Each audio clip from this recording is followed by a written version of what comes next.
Sziasztok! Szóval, amit az első videómban is meséltem, szeretném nektek bemutatni az egyetemeket, amelyekre jelentkeztem. Azóta egyébként én már meghoztam a döntésemet, szóval tudom, hogy melyik iskolába szeretnék járni, de úgy gondoltam, hogy nektek lehet, hogy hasznos lehet, hogyha elmesélem, miket láttam a különböző helyeken, ahol jártam.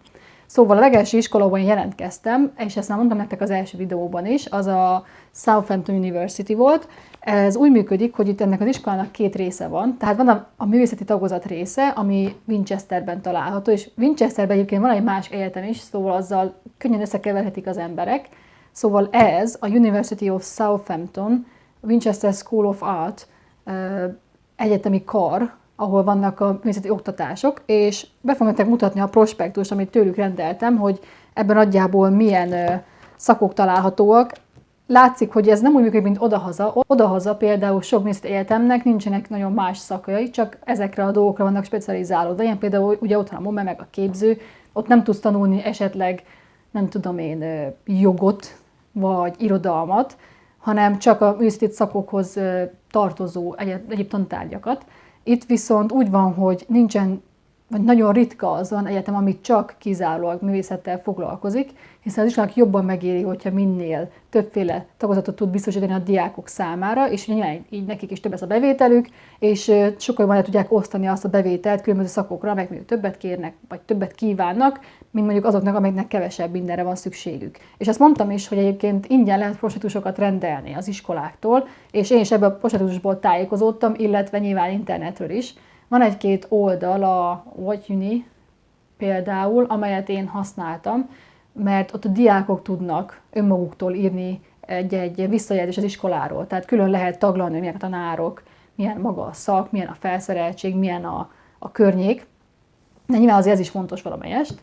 És én ezek alapján, a diákok véleménye alapján hoztam meg a rangsoromat és a döntéseket, és ez az iskola egész jó feedbackeket kapott, viszont nem volt annyira jól felszerelve, mint mondjuk más egyetemek, ahol jártam, és ezt nyilván én is láttam a saját szememben, meg ugye ezt én is olvastam az internetes fórumon, amelyet majd be fogok linkelni, szóval ti is meg tudjátok nézni, hogyha érdekel benneteket az, hogy hogyan tudtok az iskolákról tájékozódni.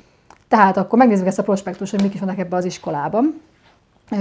Látszik, hogy egyébként ez egy Southampton tengerparti város. Többek között azért jelöltem meg az iskolát, mert délen van, kicsit jobb az idő arra felé, mint mondjuk ott, ahol most én lakom, és a tengerpart is azért eléggé csábító. Viszont ugye maga az a kar, ahol én jelentkeztem, az nincs egészen a tengerparton, hanem kicsikét visszább van északra, Londonhoz közelebb, mint a parthoz.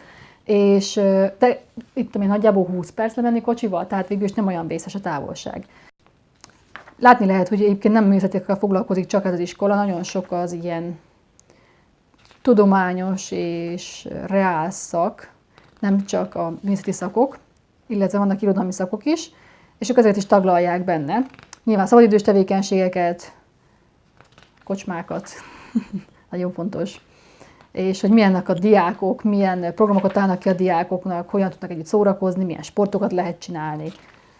És igen, milyen a kampusz, igen, milyen az egyetem maga, milyen a kolesz. És ez az iskola nagyon korrektül felsorolja, hogy milyen helyekre lehet menni lakni, ami szerintem nagyon jó, mert erről érdemes tájékozódni. Hiszen ha európai tagállamból érkező diák vagy, hát amit itt fölvehetsz diákhitelt európai tagállamból érkező diákként, az csak a tandíjat, a tuition fee-t tudja majd lefedni, viszont a szállásra nem veheted föl, mint például az itteni diákok. Ez azt jelenti, hogy néha elég kemény pénzeket kell érte fizetni, és lehet látni, hogy egy-egy lakásnak mennyi a hetes pénzösszege, és hogy mennyi szoba van belőle, és hogy milyen lesz az összes összeg, amit kifizetsz érte az iskola tanévje alatt.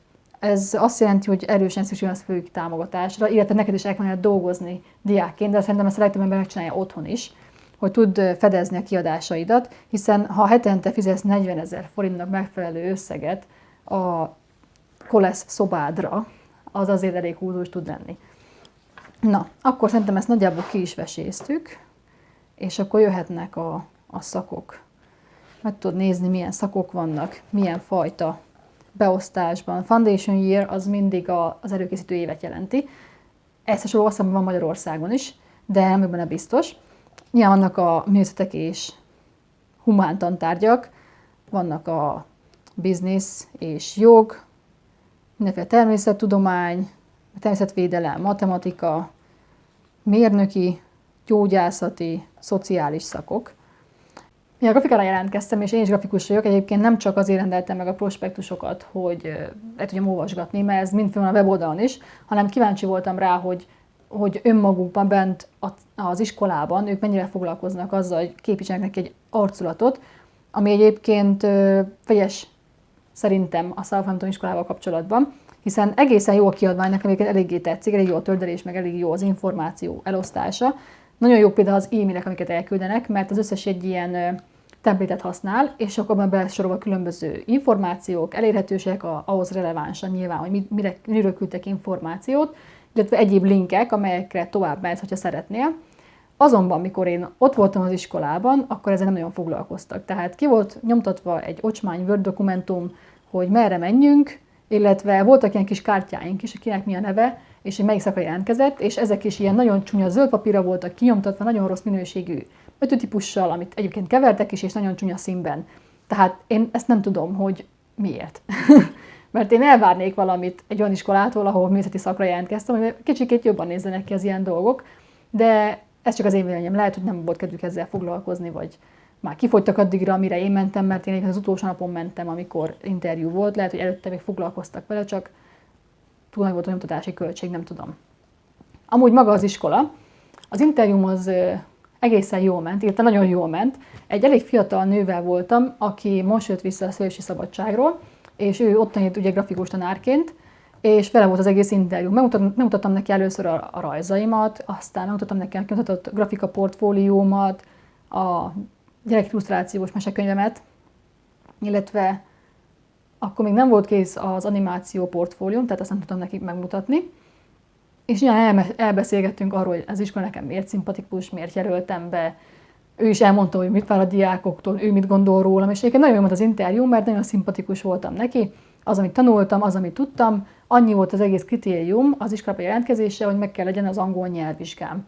Akkorra már bejelöltem az időpontot, ami ugye április 7 volt, arról csináltam is egy videót, a londoni videómat, amit meg tudok nézni a csatornámon, és nyilván az eredmények akkor még nem voltak, meg februárban, amikor az interjún voltam, tehát hogy erre még várni kellett, és mondták, hogy valószínűleg az offert, tehát az ajánlatot, amit az iskola adni fog nekem, ez alapján fogják majd megadni. Az interjú után egyébként volt egy kis iskolai körbenézés, ki tudtunk próbálni egy pár nyomdagépet is, amiket érdekes volt, mert azt a nyomdagépet konkrétan úgy hívták, hogy screen printer, ami a szitanyomás jelenti angolul, és én tökre fel voltam rá készülve, hogy jaj, tök jó, szitanyomás lesz, itthon is szoktam csinálni, van saját cuccom hozzá, és meglepődtem, hogy egy hatalmas nagy nyomtatóval vagyok szemben.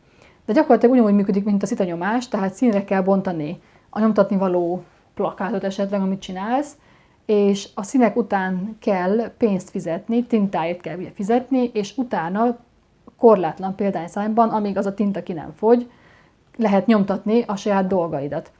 Úgy van egyébként, hogy tandíjat fizetnek az emberek, ami 9250 font egy évre, hogyha alapszakra jársz, és ugye ezek fedezik az iskolának a legtöbb költségét, viszont vannak olyan dolgok, amelyek neked kell fizetni. Ilyenek például különböző nyomdagépek használata, vagy ha könyveket nyomtatsz ki, már portfóliókönyveket, akkor ugye a könyv fűzésért is fizetni kell, a borító nyomtatásáért, és vannak külön tanárok és külön helyek az iskolában, ahova el tudsz menni, és ott ezeket el tudod intézni.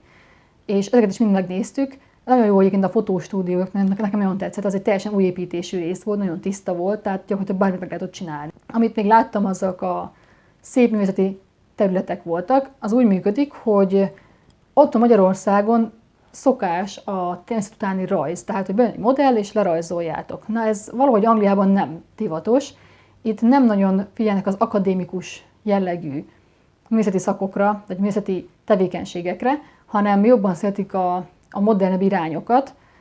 Én nem tudom, nekem ez inkább kicsit kifogásnak tűnik, hogy ne kelljen ezzel foglalkozni, nem pedig jótékony dolognak, mert tényleg annyit tudsz csinálni, hogy van egy kis stúdióterületed, ami egyébként nagyon kis helység, kisebb, mint mondjuk egy hálószoba, és oda be tudod pakolni az összes rajzodat, papírokat, terveket, fényképeket, nyomtatványokat, amiket mondjuk kedvelsz, és azok alapján tudsz kicsit rajzolni, fejezgetni magadat, meg ilyesmi.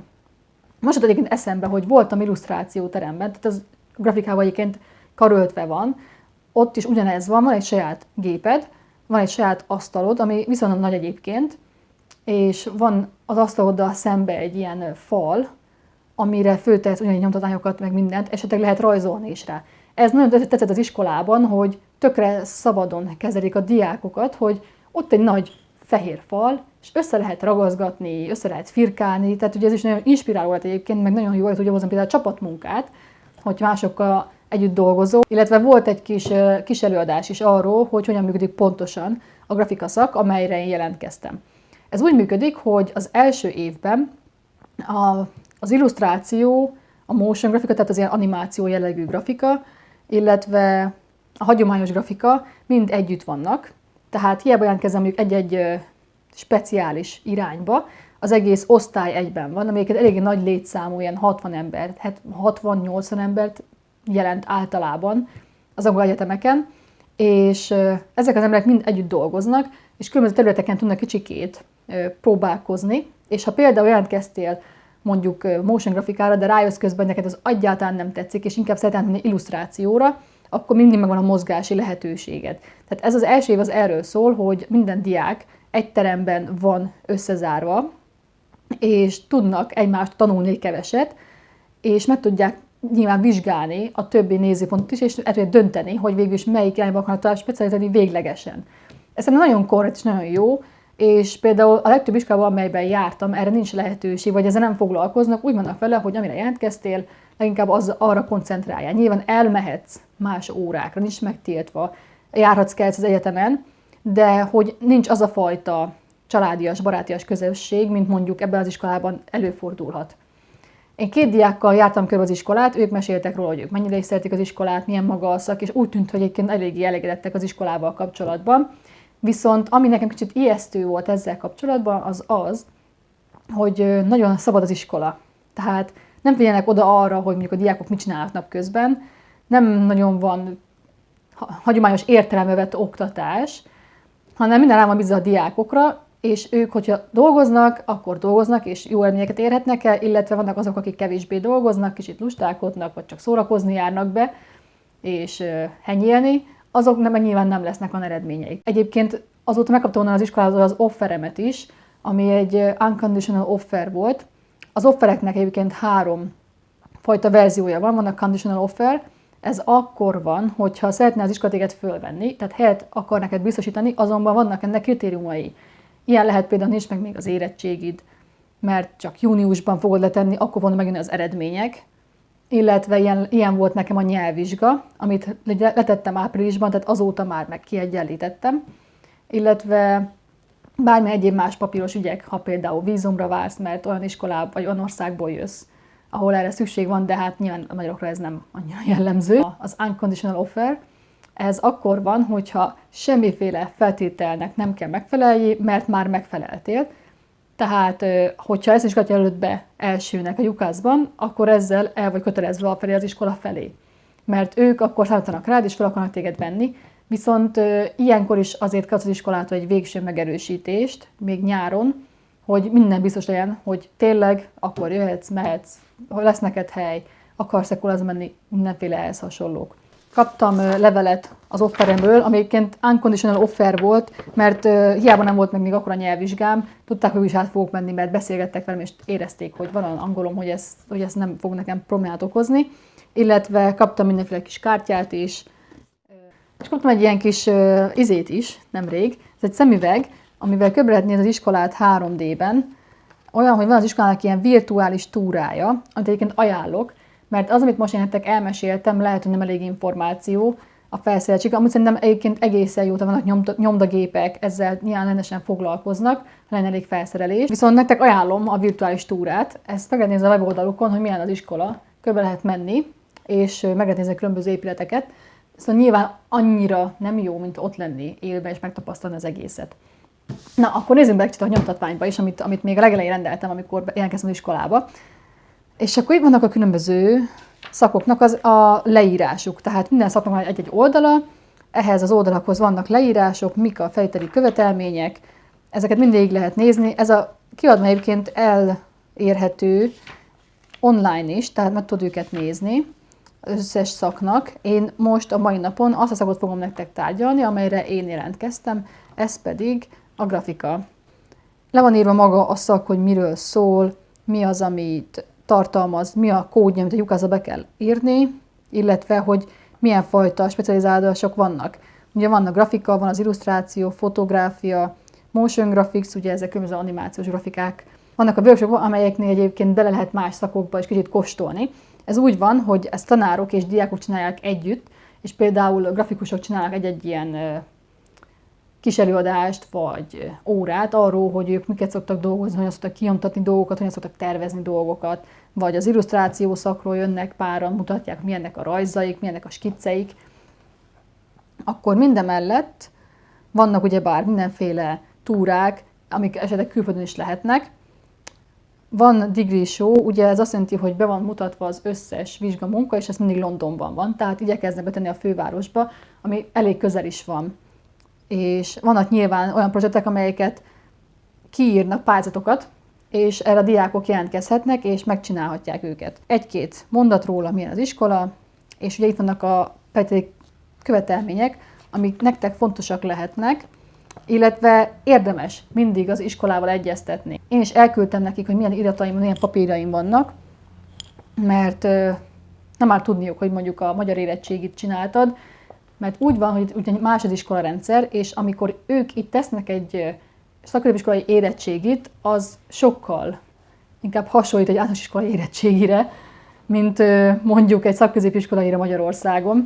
Szóval érdemes mindig egyeztetni az iskolával azzal kapcsolatban, hogy nekik milyen papírokra van szükségük és milyen végzettségekre, mert amik itt vannak felsorolva, azok leginkább az angoloknak elérhetőek. Tehát itt amik vannak ugye például az Level 3 BTEK-es diploma, ezeket itt a college-ok után kapják, az A-levels, az emelt szintű érettséginek tartják számon, de egyébként meg az otthoni középszintű érettségi olyan szinten van, mint az itteni emelt szintű érettségi, szóval ezt némelyik iskolaiként figyelembe is veszi, és erre odafigyelnek. Illetve itt van nyilván a külföldieknek a nyelvvizsgával kapcsolatos elvárások, hogy minimum hány pontnak kell lenni, és hogy ezek hány pontokat érnek a UCAS-ban, és ugye nyilván ezután fogják elbírálni a jelentkezésedet. Akkor van egy pár szó arról, hogy milyenek voltak a volt diákok, miket csinálnak, milyen nevek vannak, milyen híres nevek vannak, és az lehetőség, hogy kapcsolatba léphess velük, hogyha van valami kérdésed. Szóval ez lenne ugye a grafikai művészeti szak. És itt van benne egy csomó másik szak is, amelyet most mi átugrunk, mert nekem annyira ez most nem fontos. Illetve ti meg tudjátok nézni online is, le lehet tölteni az egészet, meg tudjátok nézni, hogy milyenek a különböző szakok.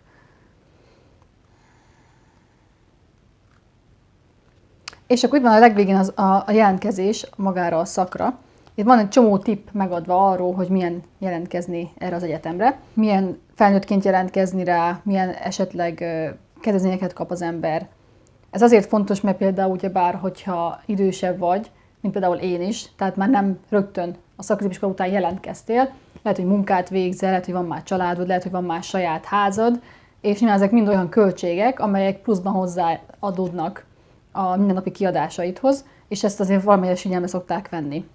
Illetve ilyen szempontból lehetnek eltérések a papírokkal kapcsolatban is, hogy milyen végzettségeid vannak, mert lehet, hogy 10 évvel ezelőtt még tök más végzettségek voltak, azonban ha dolgoztál 5 évet a szakmában, akkor nyilván nem fognak veled kötözködni, és engedik, hogy menj az egyetemre. Tehát érdemes mindig rájuk írni, és megkérdezni, hogyha bizonytalan vagy azzal kapcsolatban, hogy a te végzettségeid, illetve tapasztalatod, vagy portfóliód elég jó-e ahhoz, hogy ebbe az iskolába járhassál, vagy akármelyikbe. És ami nagyon fontos része még a feltételjelentkezésnek, az a personal statement. Itt is látsz hozzá néhány tippet, hogy mire figyelj oda, miket foglaljál bele, amit egyébként használtam is, mikor megírtam a sajátomat, és jó, hogy volt egy ilyen kis súgó rész. Nyilván itt vannak ugyanúgy felvételi jelentkezésekkel, és a költségek. Itt vannak ugyebár a tandíjak, és annak az árai különböző embereknek, különböző tagországokból érkező embereknek.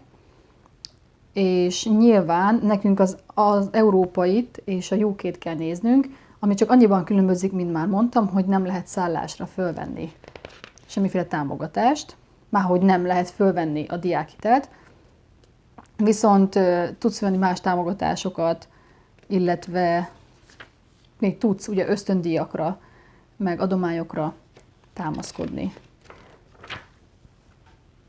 Egyéb információk, hogy kiket, hol tudsz elérni, hol érdeklődjél, hol van az iskola. Mondtam nektek, hogy ugye ez az iskola nagyjából hol található. Itt van ugyebár maga Southampton, itt van ugye az iskolának a fő része, és itt van ugye Winchester, ahol maga a művészeti szak van, és itt van London.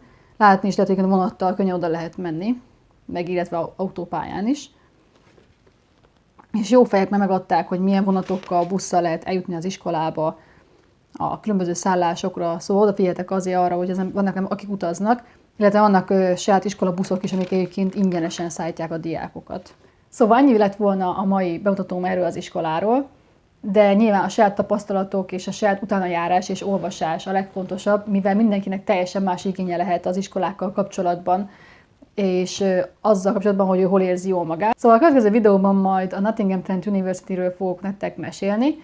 Ott animációszakra jelentkeztem, és fogom majd szépen sorba venni az összes iskolát, és elmondom nektek, hogy milyen tapasztalataim voltak velük kapcsolatban, és hogy legvégül el fogunk jutni egyébként az iskolához is, ahol én elfogadtam az offeremet, és ahova járni fogok szeptembertől.